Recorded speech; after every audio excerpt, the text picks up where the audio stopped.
Fort Worth. It is Friday, and I am very excited to be back with you. I hear Carlo did a great job, but he's not deposed me yet. So first up, we will have the invocation given by Elliot Goldman, founder, GL2 Partners, followed by the national anthem played by Dr. Harriet Harrell, principal, the Harrell Group.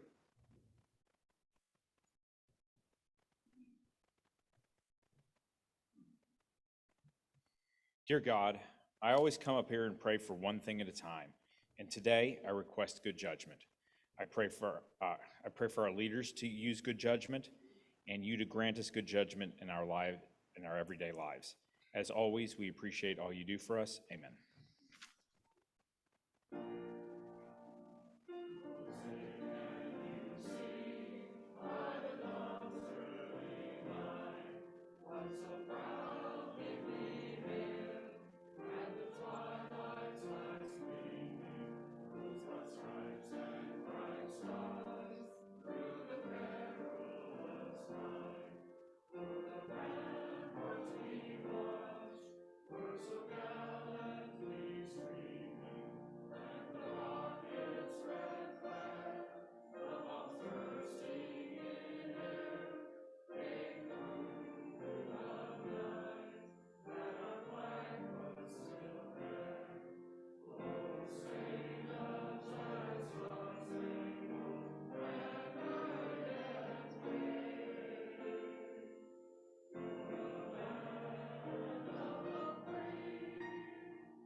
All right, play ball. You may be seated. And now we will recite the four-way test, which guides the things that we say, think, and do. First, is it the truth? 2, is it fair to all concerned? 3, will it build goodwill and better friendships? 4, will it be beneficial to all? And now we welcome to the stage Ed McLinn for the welcoming of visiting Rotarians and guests. He's the managing director of Larkin Addison LLC. Thanks, President Courtney. We have 3 guests today, so I guess Jim Austin must not be here. The first guest we have is Molly Luders, who's a guest of Greg Carter. If you'll stand up so everybody can see who you are. We have Byron Kennedy, who's a guest of Victor Neal. And last but certainly not least, we have Damian Lewis, who's a guest of Courtney Lewis and also her husband. And that's all the guests we have today, and thank you. Thank you, Ed. And now the moment some of you are waiting for, and maybe some are holding their breath like me, we have the newscast delivered by Mitch Reitman, Principal, Reitman Group.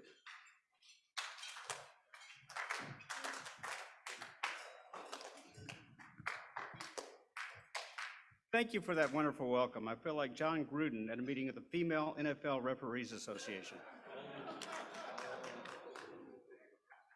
First for the weather. It's hot in Las Vegas. How hot is it?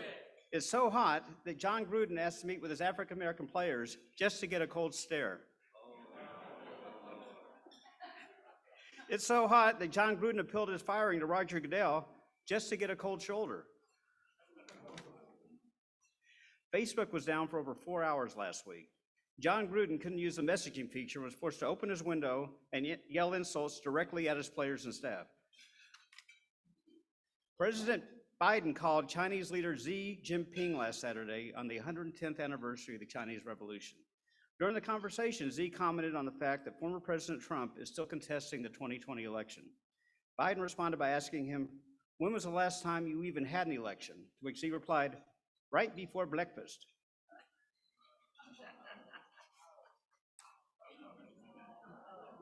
Takes a while.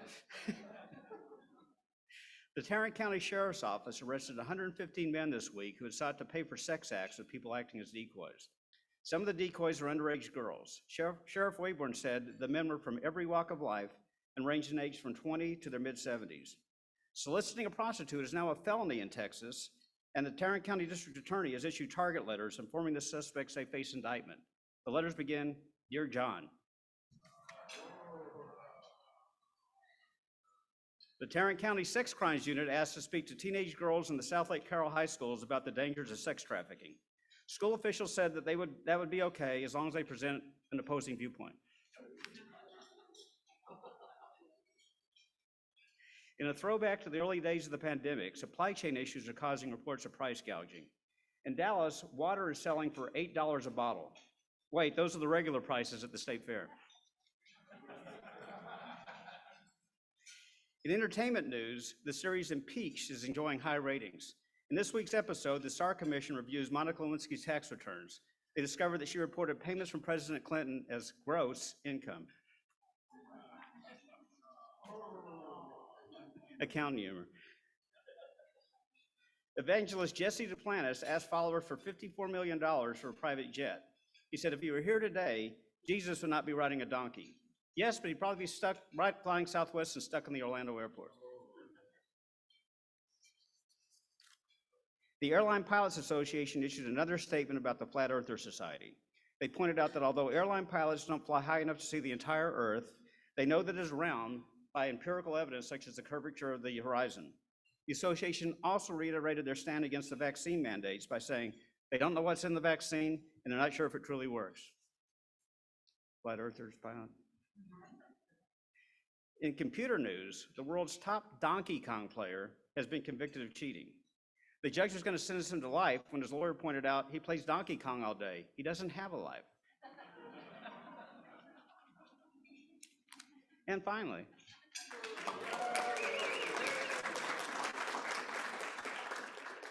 last week was Fleet Week in San Francisco. That's when the entire community comes together and cheers people in uniform.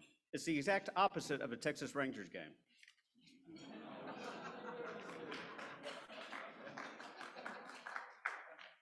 The weather this week will be crisp and beautiful, but the really good news is that without the weather report, I could never end the newscast. Thank you.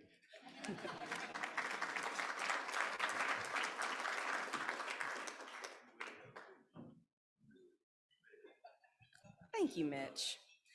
And now, for a Rotary Rewind, we have past President J.R. Labby, and my notes say she is the boss of Everything Everywhere LLC.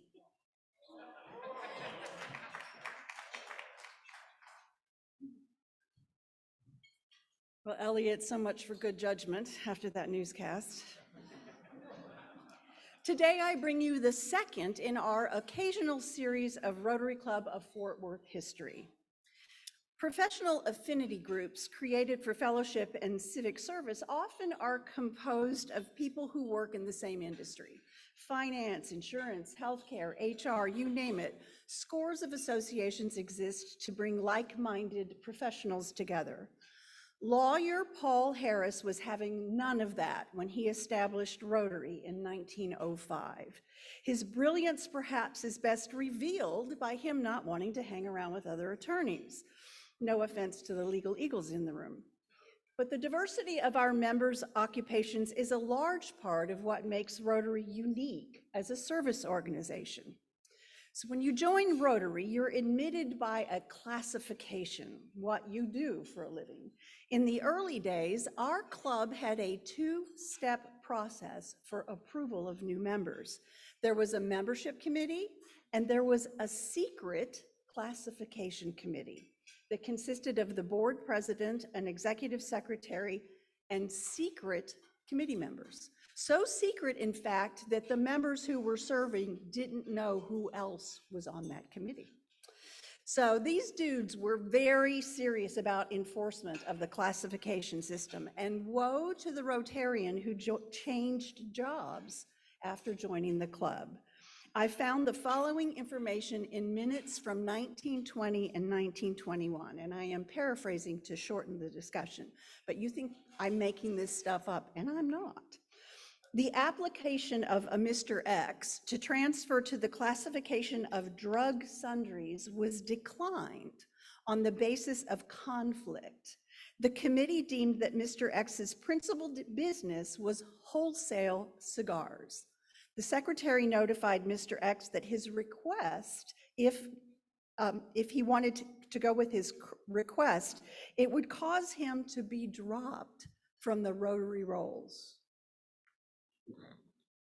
In a separate decision by the same secret classification committee that year, a Mr. Y was not entitled to the requested general contractor classification because he was not considered by club directors as among the city's leading contractors. The membership committee was asked to consider someone from the firm of, well, never mind, that's not important.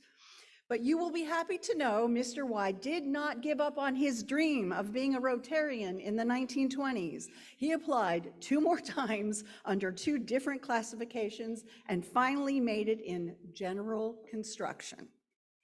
So the secret classification committee was written out of our bylaws in 1965. So we were doing that nonsense for a long time. And since 65, 66, we have 1 committee that is responsible for membership. We also had a rule of having only 1 active member per classification, which really hampered club growth throughout our years, if you could only have 1 person in that particular classification. In 1972, Rotary International changed bylaws, allowing any member who served Rotary for 15 years to become a senior active, regardless of your age. And senior actives apparently were not important enough to take up a classification slot. So you could have someone who had been a member for 15 years, still working, still doing everything, but they became senior active, and it opened up a space for somebody from that same business. Now, we found ways at Rotary to parse banking in 100 different ways. Right? Personal banking, commercial banking, private banking, banking for animals, banking, we had so many different ways of classifying because our goal was always to figure out how we could get people in. And it's nice to know that today Rotary International has caught up with our thinking. Today, you're either an active member or an honorary member, like we made Miss Opal Lee recently. Clubs can have unlimited classifications and members in those buckets. And Rotary International, by the way, no longer tracks attendance. A side note, Eamon Carter was thrown out of this club numerous times because he had poor attendance before we wised up and made him an honorary member. So Rotary participation should be considered an opportunity and not an obligation. And we come every week because Fridays are an opportunity for us. That's Rotary Rewind.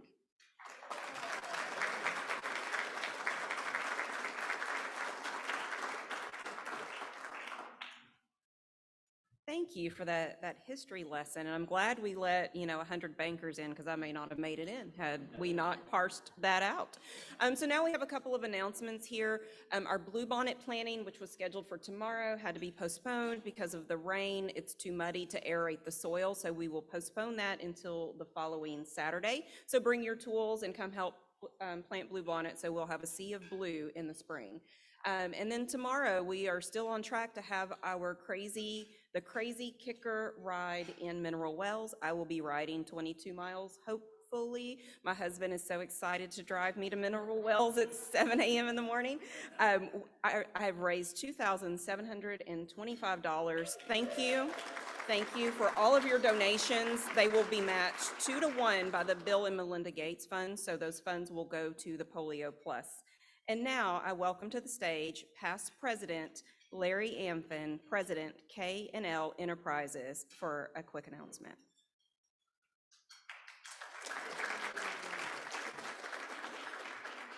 Thank you, President Courtney. Okay, this is an opportunity for all of us to volunteer. Our goal is to bring some holiday magic and remind 150 kids that we have not forgotten them, and also to help relieve a little holiday pressure from their parents. The date is Wednesday, December 8th. The time is 4 p.m. to 8 p.m. It'll be at the Boys and Girls Club of Greater Fort Worth's East Side Branch, which is at 4651 Ramey Avenue. Now here's the call to action. We need 10 table captains and 30 volunteers. Table captains will plan, purchase craft materials, and organize 3 to 5 person teams for the event. I don't know how that math works between 10 table captains and 30 volunteers, but And then general volunteers will chaperone kids through the craft tables, decorate the space, face paint, and sing carols. The sign up will be in the back to do it, and actually, I did it a couple years ago. Greg organizes it real well, and you really enjoy the experience. So please sign up back there in the back.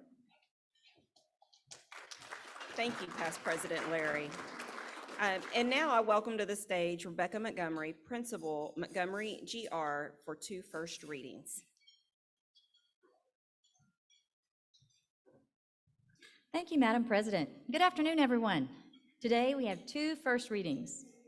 First, we have Lynn Griffin, classification, medicine, optometry. Lynn is the owner of Griffin Eye Care.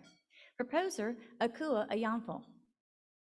Our second first reading is Matthew Sylvia, classification, finance institution. Matthew is the EVP senior lender of First Financial Bank. Proposer, past president Carlo Capia.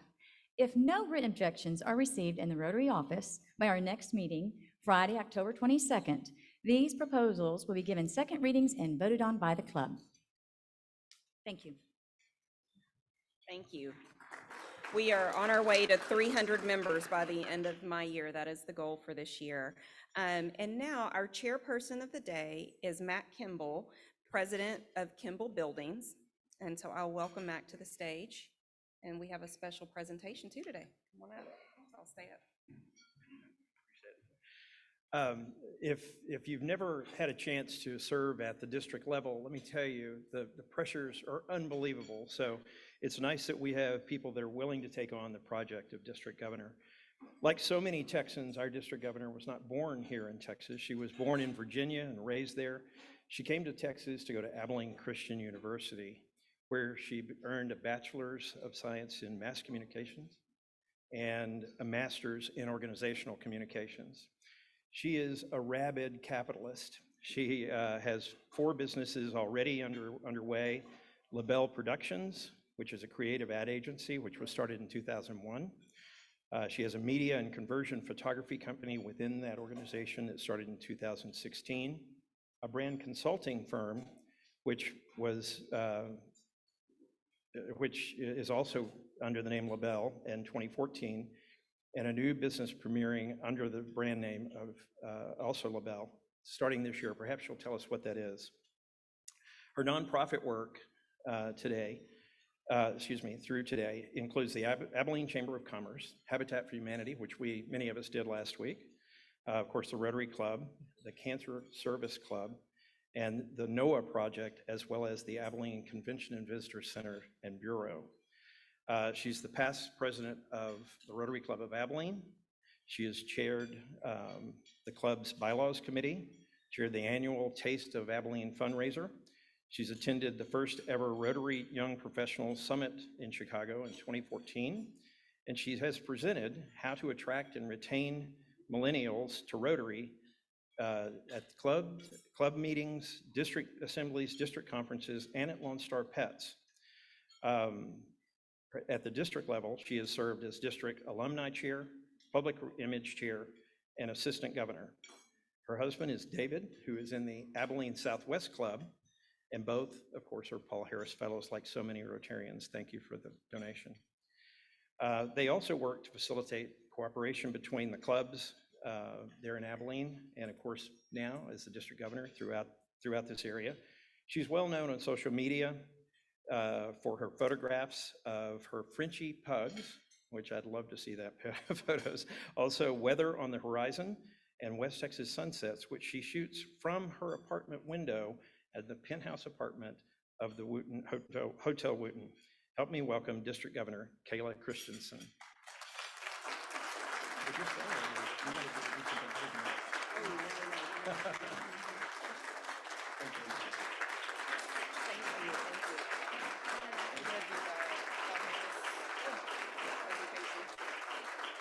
Before I turn the mic over to Kayla, we do have a special presentation of actually 2 Paul Harris. 2 Paul Harris Fellows, 1 Rotarian. Okay, you want to go ahead and make that introduction?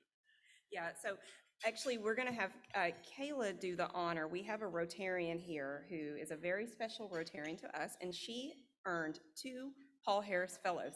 So We'll welcome Kathy, come on up, and we'll let Kayla do the honors.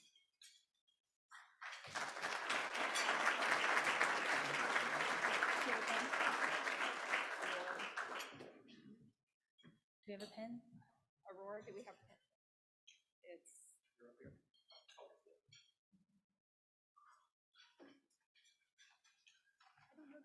Oh, hi, good to meet you too. Well, Kathy, first of all, thank you for your donation. By this donation, this is going to enable future generations, even beyond us, to be able to have service projects and be able to help eradicate polio. And of course, the money will then come back to the clubs, a 3-year donation within 3 years. We've got a certificate. Yeah. We'll let Matt get the pen there, but here is your certificate. Thank you so much. Aurora, thank you.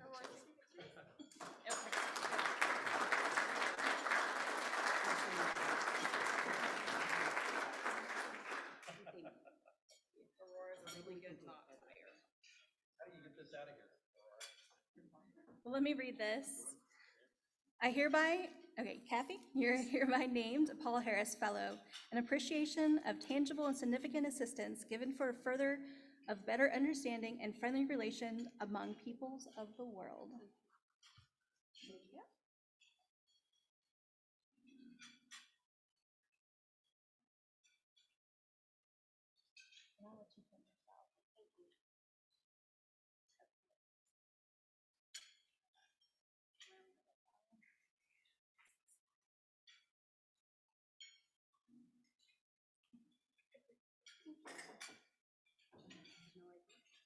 And for those of you that don't know, the Paul Harris Fellow, they're on levels of $1,000. So right now she has the sapphire that represents 1,000.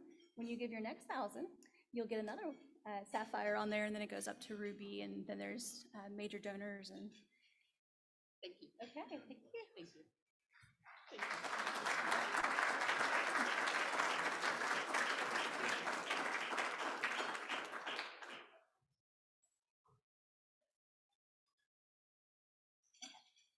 Hello. Okay, mic's working.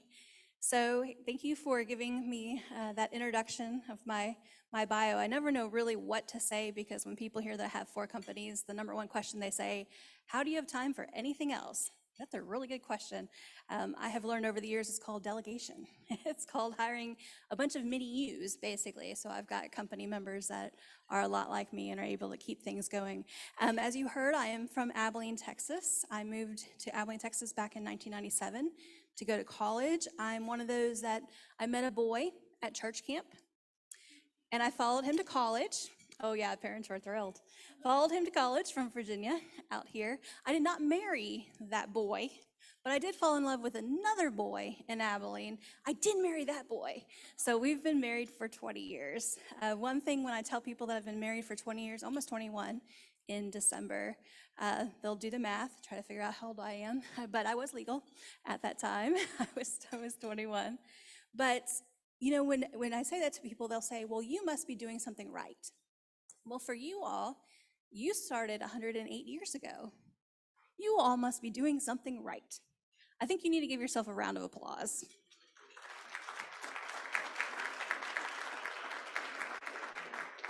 Because that is a long time to be a club. I will say the Abilene Rotary Club that I'm in on Friday, so my club is meeting right now. I just got a text from somebody that said, are you gonna be here today? And I said, well, actually I just took a picture, and they go, I guess that's a no. Yeah, that's a no. No, I'm not gonna be there today. But that club actually was a spinoff of you all. And then JR, where are you? Over there. Okay, but all the stuff that you said up here was great, because I was gonna tell a story about how the vocation started, so I could skip all that part. But we actually were founded because you all already had an attorney. So a person was here and moved to Abilene, Texas, and decided to start a Rotary Club because they weren't able to be in a Rotary Club here in Fort Worth. So I guess thank you to whomever that was back in the day for moving.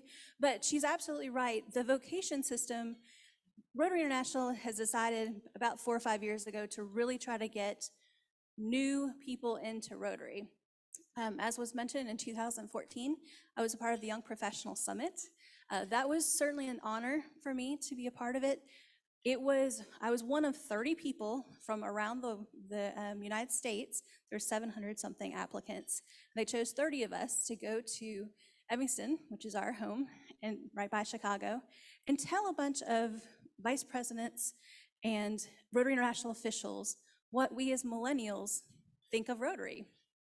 Okay, I really didn't think they were going to choose me because, I mean, I'm from West Texas, so, I mean, who really wants to know what I think? Well, apparently they did. So once we were up there, we talked about a few things, and we said, you know, we want younger people in Rotary too, but there are some barriers. Vocation was one of them, because yes, once you're, and even though it's banking, it's commercial, you know, same thing with real estate, and then you've got different types of real estate. So really, vocation, I was an entrepreneur. I'm obviously a serial entrepreneur.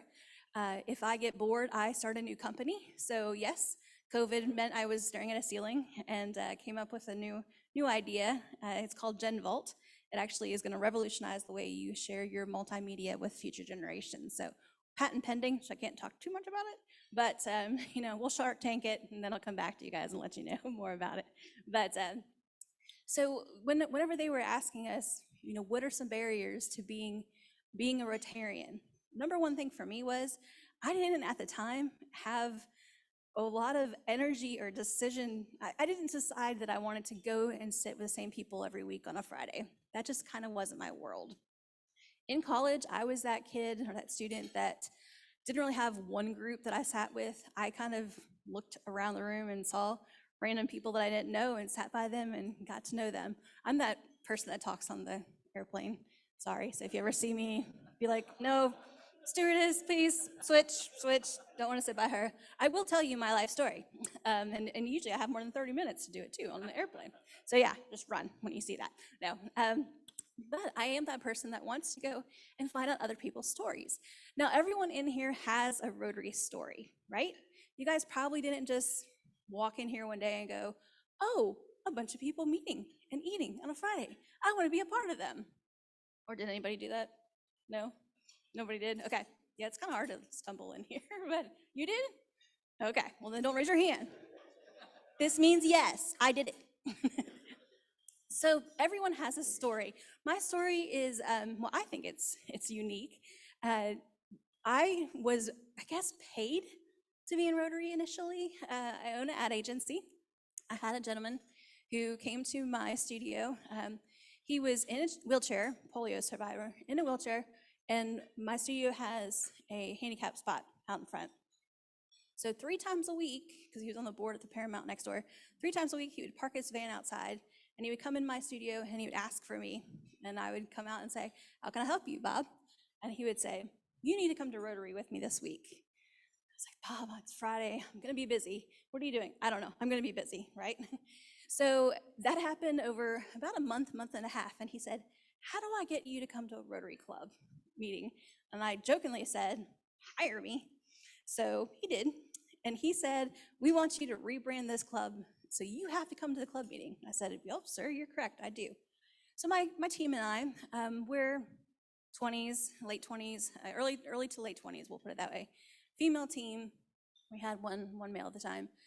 And we went to this Rotary Club thinking we're gonna rebrand it as, get this, in today's terms we would say hashtag, but at the time it was the slogan, not your grandpa's Rotary Club. Oh, you so know where I'm going with this one, don't you?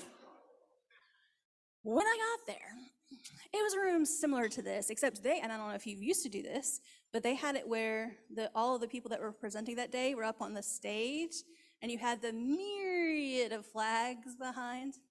Okay, so I get there and I look around. I've got my camera, I've got my video camera. I'm taking shots here and there. Oh, there's a female.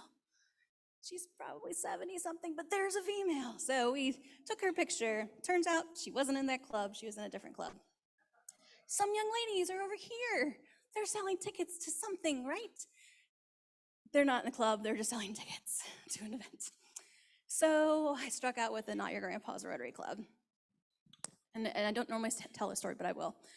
So additionally, being there, they called me up and actually had me introduce myself, said what my businesses were, a little bit about myself as I'm standing behind the podium. and I'm getting ready to leave, this individual, he'll remain nameless, he knows who he is, but he said, I didn't think we allowed 13-year-olds to join Rotary. This was audible. He's a Marine. Everybody heard this, okay? So I was like kind of embarrassed at this point. Well, okay, it got even more embarrassing. So they were also a singing club. You all aren't the singing with the hymnals and things, but they were a singing club. So the choice of the day was Blueberry Hill. Okay, so we're standing there in the back. One of my employees goes, "What thrills are they getting on Blueberry Hill?" Yeah, so that was fun to explain that. So my first experience into Rotary was not a good one. Now they tried, and they redeemed themselves years later. Actually, when I would bring somebody, I would say, I'd kind of nudge them and say, "I'm so sorry, what's about to happen, I'm so sorry." But it has changed, and that's the thing. In 2014, when I went up there to Chicago, I realized, okay, Rotary International, remember I joined in 2008, so Rotary International is finally wanting to change. Well, the reason that I ran for district governor, took me 4 times, finally got it, was because I wanted somebody like me to represent people like me on the district level. I looked around, and no offense, but you can look at the organizational chart and see that we had old white man, old white man, old white man, old white man, Kayla. Okay, we have another old white man coming up, but then we have a female, so that's gonna be every other one, and congratulations you all that your next president is female, so back to back. That actually warrants a clap, applause right about now. Luckily, I can honestly say that is a trend. That's not always been the trend, but that is a trend. So why would I want to set aside my 4 businesses for a year and come and basically help clubs with Rotary International, understanding Rotary International, and in essence, I'm an employee of Rotary International. The reason is our motto this year, which is serve to change lives. When we found out what the motto was for this year, so every year is a theme, basically. You've got service above self, you've got people of action, we're still in those campaigns, but there is a yearly theme that our president chose, serve to change lives. What's interesting about millennials, and I can't say this for every millennial out there, but I've always been one of those people that wants to get out and help. When I was in 5th grade, for example, we had this thing where if you had the most volunteer hours in your class, you got to get a free pizza from Pizza Hut, personal pan pizza from Pizza Hut, which is really funny now because I'm gluten-free and lactose intolerant and I don't eat meat. So, but back then, as a 5th grader, I was very excited about my personal pan pizza. But I was so excited to go on the side of the road and pick up trash because I was volunteering. I was so excited to recycle because I was volunteering. I was serving to change lives. With us being a service organization, sometimes we get in a rut, and I say we because I do this and my club does this too. We get in a rut where we come here on Friday, we pay our dues, we see our friends, we go home, right? We're a service organization. It was interesting mentioned about the attendance. Rotary has not only changed their attendance policy, they've completely changed their attendance policy. You only have to do 12 hours of Rotary volunteering something within a 6-month period. Okay, that's 24 hours a year. Well, why would they do that? Isn't that going to cause people to not come and have poor attendance? Actually, no, that's not what they're seeing. Some clubs, for an example, will have 4 weeks out of the month, 2 times they'll meet in a traditional setting like this. Another one of the weeks, they'll go out and do a service project. Another one of the weeks, they'll have a social. Those clubs that are switching it up a bit, we'll say, or pivoting. I love that Friends episode where they're pivoting with the couch upstairs. Did anybody pivot in 2020? Anybody? You pivoted? Yeah, me too. Yeah, pivoted. So Rotary is doing that. They're pivoting. So instead of it being perfect attendance, it's now perfect engagement. Let me say that again. It's not just perfect attendance, it's perfect engagement. Whatever you do in the name of Rotary, they want you to do it to your fullest, to your best. If that means there are a couple Fridays where you can't come to a club meeting, that's okay. But when you're out there and you're helping out with Habitat for Humanity, with the Rotarian way, and hopefully you're wearing your Rotarian pin, or hopefully you have a shirt or something that says Rotary on it, you're out there and you're doing perfect engagement. So another thing that's changed, and this has changed on not only an international level, but really on a district level, is I've implemented a family-friendly policy. Now, I don't mean family-friendly like you bring your kids here to this luncheon on a Friday, but when you go out and you're doing a service project, you include your children or your grandchildren or your parents. You include family members. We always talk about being a family, Rotary, we're a family. We really are a family. But you're showing the next generation service above self. You're serving to change lives. When you are out there serving, you're an example to those children, those grandchildren. You are changing their lives. Now, you may not know if, that third grader you gave a dictionary to, they're going to grow up and be an English professor. You may not know if you help out with a recycling program in 5th grade, if that person grows up to be an environmentalist. You may not know if that student that goes to RILA grows up to be a CEO because of the leadership skills that they learn from RILA. And you may not know if that Rotaract student that you have that then decides to go and be a foreign exchange student, if they grow up and decide to be an ambassador for the United States. You may not even know what your impact is today or in the next 10 years. But I had Rotary sprinkled in my entire life. And so when I hit 28, well, okay, we got to get over the whole just old white guys club thing. But once we were over that, I went, oh, Rotary, it's international. Rotary International. I've been to France. I've been to Zambia, Africa to help out. I've spoken in front of 5,000 Zambians. And if you've ever spoken in a foreign country and you speak and then they translate and then you speak, okay, first of all, I talk fast. So there was that part. But also, I would say a joke, hopefully a joke, and then the translator would translate the joke. So there would be like a few people laughing here and there, and then everybody else would laugh. It was an interesting experience. But I went there because I knew that I was going to serve to change lives. So again, that phrase for this year is really perfect. But I take the family-friendly thing a little bit further than Rotary does. I also see the family-friendly thing on a respect level for the family. What I mean by that is, I live in Abilene, Texas. It took me 2.5 hours to drive here to see you guys, which I'm very happy to do, by the way. If I wanted to, I could drive back. I'm going to go ahead and stay the night and go to a couple fundraisers tomorrow in Arlington. But if I can have a meeting for my district leaders by Zoom, we're going to do it. We're going to do it at 7 o'clock or 8 o'clock when they put the kids down.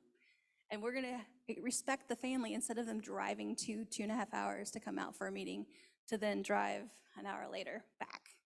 So the events that are going to be happening, one's going to be the district conference that'll happen in June of this year. It's going to be the very last weekend of June. Love for you guys to come out to Abilene, but bring your family because it's going to be a Friday, Saturday event. We're probably actually going to do something with Habitat for Humanity. I have a celebrity that's attached to Habitat for Humanity coming to Abilene. It's not Jimmy Carter. I tried. He's busy. Just kidding. He actually was, anyways, he was my mom's boss. My mom used to work for him back when I was in her belly. But no, so there's somebody from Habitat for Humanity, celebrity-wise, that will be coming and we'll help build a house out there. So when you serve to change lives, you actually do this and you're around people and you see a person and they'll say, hey, what are you doing this Saturday? Oh, I'm going to go help volunteer with this. Or what are you doing Friday? Oh, I'm going to Rotary. Want to join me? It's not necessarily like the membership drive at church where the family type of fellowship, what is it, friendship day, or whatever they call it at a lot of churches. It doesn't have to be that formal. Just pick a friend that you're like, you're a Rotarian, you don't already know it. Just bring them with you. Have them come to a meeting like this, or have them come to a service project. One of the challenges that the Rotary International President is giving this year is each one bring one, okay? Each one bring one.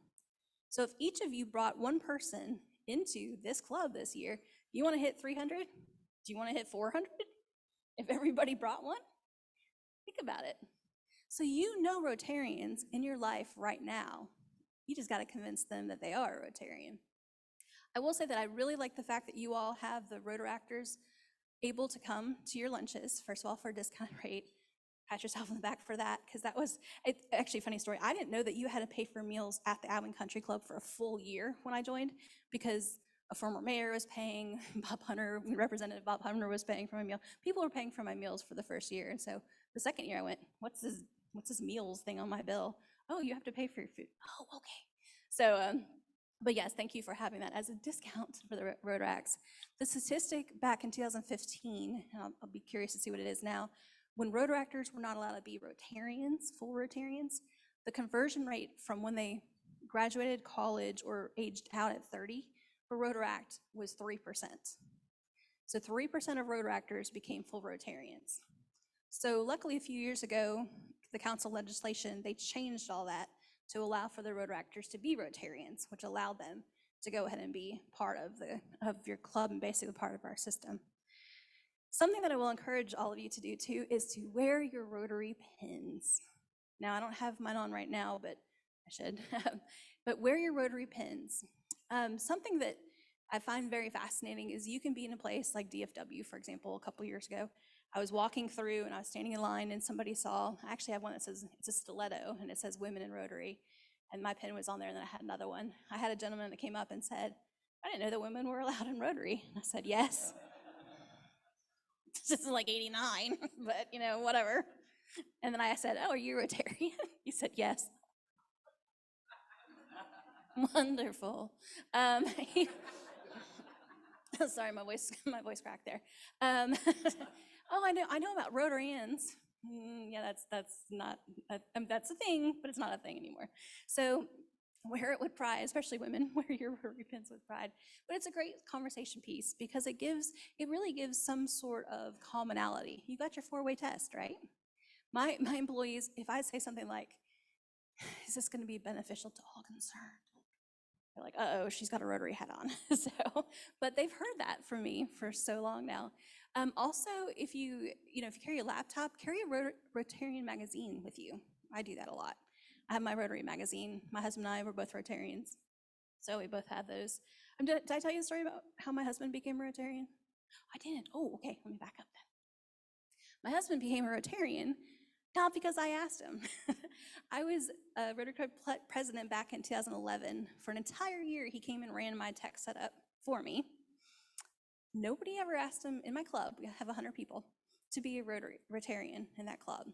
There was somebody who was visiting from another club who asked my husband if he wanted to go to the lunch on Tuesday and be a part of his club. So shame on me, but it was good for him because he was able to be president, and we joke because I was first lady, first man, yeah, but so we're both Rotarians, and we used to, I'll say this, we used to go out, and if somebody looked like they would be a great Rotarian, I would try to snatch them and say, oh, my club's better, we're the fun food club. And he would say, oh, we're the education club. And actually, that's very, very true. But we would both try to poach the same person. Okay, so we stopped doing that. It's only been like 3 years, but we've stopped doing that. And so we try to get that person to see that Rotary International, 1.2 million people, there are 535 districts around the world. We basically try to get them to a club where it fits them the best. And that's something for you to think about when you're recruiting too, is who fits your club the best? Friday, that's got to be one of them. Downtown Fort Worth, that's got to be another thing. But really do think about that. Something that is happening on a district level, that's also happening on an international level, but really in the district, is we have a Dii Committee now. What that is diversity, equity, and inclusion. The person who's running the district equity and inclusion is Peter Scott. Yes, we both talked about the fact that he is an old white guy, but that's okay. He has 2 children that are adopted that are African American. And so he's lived in a biracial family for, 30 years. And so we have actually talked a lot about the challenges, and something that we encourage the clubs to do. And you all, let me say, are the most diverse club that I've been to so far. Okay, I've got 74 clubs, so you guys are awesome.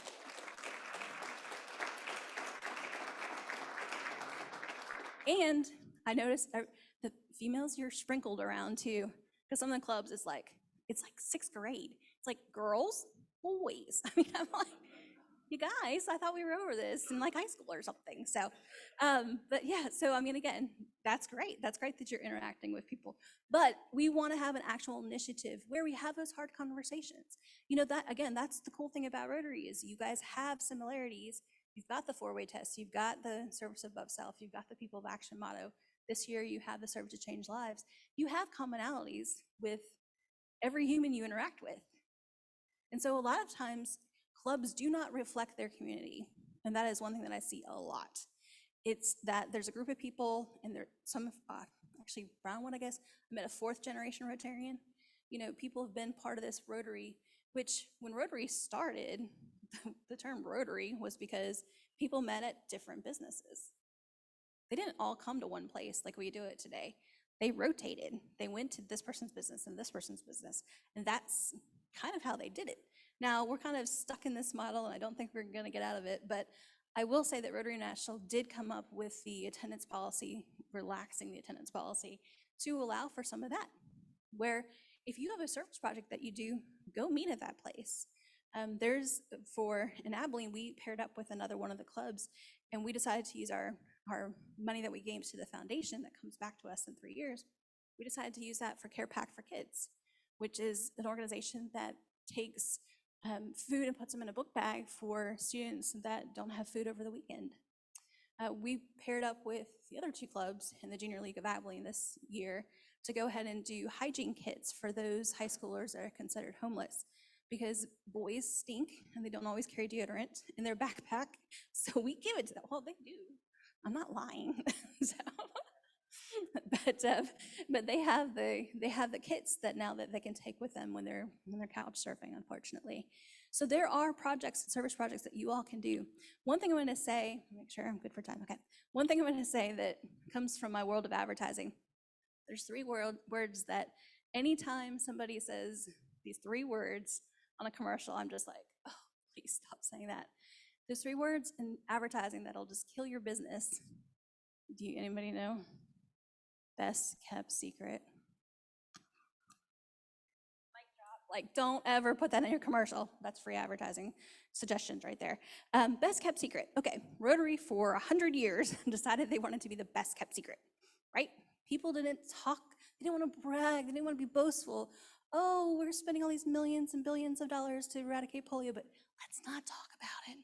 Okay, but we need your money. It's like, can you help me out here? So best kept secret, nonprofit, same thing, you're not gonna get donors. If you're a Rotary Club that has, if you guys are the best kept secret in Fort Worth, are you really doing justice to those 108 years that you've been around? You've got to tell people about you.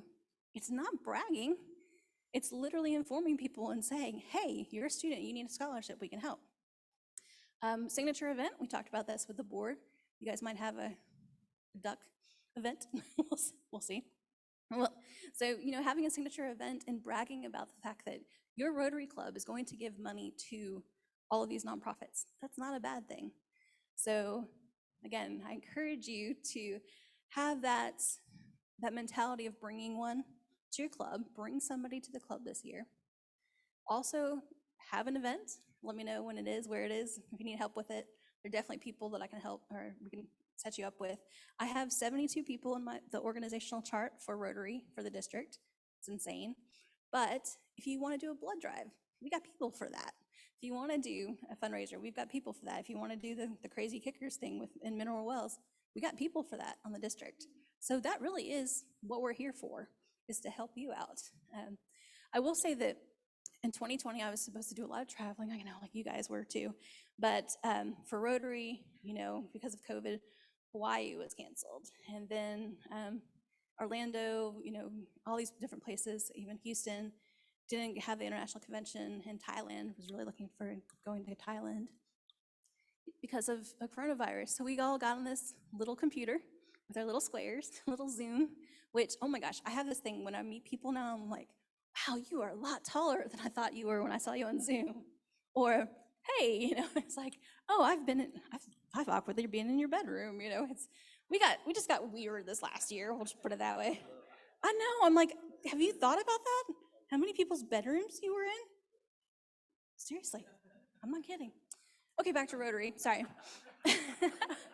So I gave up going to Thailand to sit in on Zoom, but one thing that really got me through it though is that whenever I would get onto Facebook, I would see the fact that I'm a part of an organization that's 1.2 people around the world. Again, 535 districts that are all going through the same thing. We were all affected by it, right? But you know what? I also saw volunteers out there at the Texas Speedway doing the swabs, doing the testing. Thousands of people a day. And some cool pictures, you know, they had their Rotary wheel on, said volunteer, Rotary wheel. Same thing with the vaccines. You know, this was all put on by Rotarians. And you know what? We did it with polio. I'm so excited that we're starting to really look at, well, if we get a coronavirus again, let's do the same thing we did to eradicate polio. And so you all are a part of an organization of 1 million people around the world. You are serving to change lives. You are serving to change lives in your own life, in your family's life. You're serving to change lives in your church. You're serving to change lives in Rotary. And so I'm really excited this year to be your district governor. I am also excited to not just be in all your bedrooms, I guess, but to see you in real life. So on that note, I'm done. Mic drop.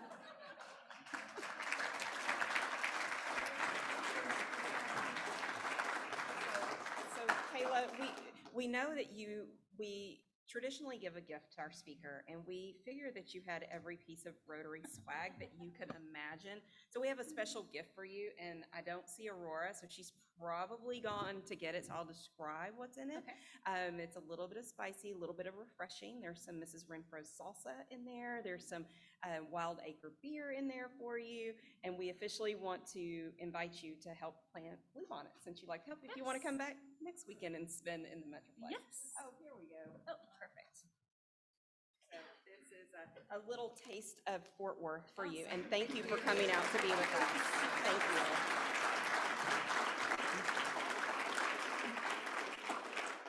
All right, now closing announcements. I think we just have one. Oh, next week's program is Saving Local Restaurants. We will have Chef John Bonnell and Fort Worth Star Telegram Bud Kennedy here to talk about our local restaurant industry.